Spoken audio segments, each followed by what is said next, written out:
तर या वादळी वाऱ्या आणि अवकाळी पावसामुळे बहिणाबाई महोत्सवातील बचत गटांच्या स्टॉलचं मोठं नुकसान झालं। अर्धा ते पाऊण तास झालेल्या मुसळधार पावसानं महोत्सवातल्या विक्रेत्यांच्या स्टॉलमध्ये मोठ्या प्रमाणात पाणी साचलं। अचानक आलेल्या अवकाळी पावसामुळे बहिणाबाई महोत्सवातील बचत गटाच्या महिला विक्रेत्यांचं मोठं नुकसान झाले। वॉटरप्रूफ मंडप नसल्यामुळे पावसामुळे बचत गटांच्या स्टॉलचं साहित्य पावसात भिजले। वादळामुळे अनेक ठिकाणचे मंडपाचं कापड फाटले, त्यामुळे पावसाचं पाणी थेट बचत गटांच्या स्टॉलमध्ये शिरलं।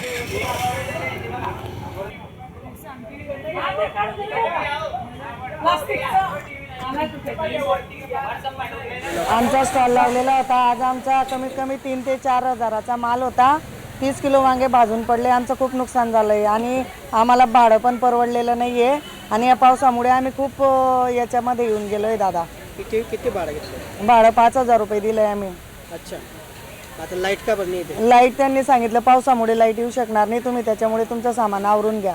तुमचं आजच्या दिवसाचं पण भाडं होतं ना? आजच्या दिवसाचं पण भाडं होतं आमचं। पूर्ण 5 दिवसाचं भाडं दिलेलं होतं आम्ही। मंडप पण ते म्हणजे त्यांच्या ह्याच्यातच होतं। हा, म्हणजे पाऊस पडलाच ना, तर त्याच्यामुळे आमचं खूप महिलांचं नुकसान झालेलं आहे। आज आमचं म्हणजे एवढं नुकसान झालं की आम्ही जे माल लावलेला आहे पैशाला तो पण निघालेला नाही आमचा आज। आणि आता परत यांनी सांगितलं की लाईट येणार नाही, तुम्ही तुमचं सामान आवरून घ्या। आता आम्ही काय करायचं बरं? एवढा माल आता कुठे द्यायचा? लाईट द्यायला पाहिजे होती आणि 30 किलो वांगे भाजून पडले आमचे। पूर्ण माल पडलेला आहे आमचा। कितीचं नुकसान झालं? आमचं तरी 7 ते 8 हजाराचं नुकसान आजचं झालेलं आहे। भरपाई कोणी द्यायला पाहिजे? हे नगरपालिकेवाल्यांनी द्यायला पाहिजे ना, आयोजकांनी द्यायला पाहिजे नाही आता जे नगरपालिका जे सर असतील, जे मेन सर असतील त्यांनी द्यायला पाहिजे ना आम्हाला काहीतरी।